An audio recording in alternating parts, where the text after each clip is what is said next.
आज Doubtnut app download करें। Doubtnut पर अपने सभी गणित, रसायन विज्ञान, भौतिक विज्ञान और जीव विज्ञान के डाउट्स का करो सफाया। बस प्रश्न की फोटो खींचो, एक ही प्रश्न को क्रॉप करो और तुरंत वीडियो सोल्यूशन पाओ। अभी डाउनलोड करें। हाय फ्रेंड्स, यहाँ प्रश्न में दिया हुआ है किसी संख्या को 15% बढ़ाया जाता है और फिर 25% घटाया जाता है और तब संख्या मूल संख्या से 22 कम हो जाती है। तो मूल संख्या क्या है? तो देखिए, मूल संख्या मुझे नहीं दे रखी है, मैंने मूल संख्या मान ली। देखिए, ऐसी संख्या मानिए ताकि आपको कैलकुलेशन करने में, गणना करने में आसानी हो। तो मैंने माना मूल संख्या मेरी 100 इकाई है। ठीक है, देखिए अब मुझे यहाँ पे मूल संख्या पता चल गया। अब अगर मैं कहता हूँ कि इसको पहले क्या किया जा रहा है, इस बढ़ाया जाता है, कितना बढ़ाया जाता है? 15% बढ़ाया जा रहा है। तो देखिए 15% मैं क्या कर रहा हूँ, इसको बढ़ा रहा हूँ। ठीक है, तो ये वैल्यू कितनी आ जाएगी बताओ? 100 में 115 कर दिया मैंने, तो 100 का 15% क्या होता है? 15। तो 100 प्लस 15 मैंने कर दिया, तो ये कितना हो गया? 115 हो गया। तो ये वैल्यू मेरी कितनी पहुंच गई? 115 पहुंच गई। अब मुझे क्या बोल रहा है कि यहाँ से अब 25% घटा दिया जाता है। ठीक है, 25%। अब जब मैं 115 का घटाऊंगा तो देखिए 125 का 115 का 25% कितना आ जाएगा? 10% हो जाएगा, 11.5। 20% कितना हो जाएगा? देखिए 23 और 5% और उसका आधा, 11.5 का आधा। तो ये वैल्यू देखिए मेरी 25% घटाने पे ये वैल्यू मेरी कितनी आ गई?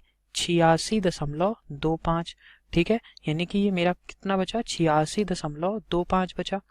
ठीक है, आप चाहें तो ऐसा निकाल भी सकते हैं, 115 गुणे 25%, यानी कि 25/100। आप इसको हल करेंगे तो ये वैल्यू आ जाएगी, ये 25 से 100 को काट दिया मैंने, आ गया 4, और 115/4 यानी कि 28.75। तो देखिए 115 में से 28.75 मैंने घटा दिए, तो ये आ गया 86.25। अब देखिए, ये अगर मैं ये कहता कि 100 से ये कितना कम है, तो आप देख के बता सकते हैं ये कितना कम है? 13.75 कम है, यानी कि 13.75 अगर ये कम है तो इतने ही प्रतिशत, क्योंकि ये कम भी होगा, क्योंकि यहाँ पे ये वैल्यू कितनी है? 100 है। तो देखिए 13.75% कम हो गया। ठीक है, ये क्या है? कम है। ठीक, तो ये वैल्यू अगर अब मैं आपसे कहूँ, ये मुझे यहाँ पे यही तो देख रखा था कि तब संख्या मूल संख्या से 22 कम हो जाती है। तो मूल संख्या से ये वैल्यू कितनी कम है? 22 कम है। तो देखिए यहाँ से मैं लिखूंगा 13.75 इकाई बराबर 22 के। ठीक है, 22 के बराबर होगा। तो एक इकाई की वैल्यू कितनी आ जाएगी? एक इकाई या एक यूनिट की वैल्यू मेरी आ गई 22/13.75।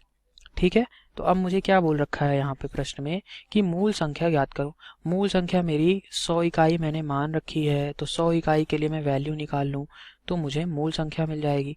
तो देखिए मेरी मूल संख्या आ गई 100 इकाई के बराबर, और 100 इकाई के लिए वैल्यू कितनी आ जाएगी? ये आ जाएगी 22/13.75 गुणे 100, क्योंकि 22/13.75 एक इकाई की वैल्यू थी। और इसको आप हल करेंगे तो ये आंसर आ गया मेरा 160। तो मेरी मूल संख्या क्या आ गई? 160 मेरा आंसर हो गया। ऑप्शन नंबर बी मेरा यहाँ पर सही उत्तर है। Thank you. कक्षा 6 से 12वीं से लेकर नीट, IIT, JEE वो एडवांस के लेवल तक 1 करोड़ से ज्यादा छात्रों का भरोसा। आज ही डाउनलोड करें डाउटनेट ऐप या व्हाट्सएप करें अपने सारे डाउट्स 8400 400 400 पर।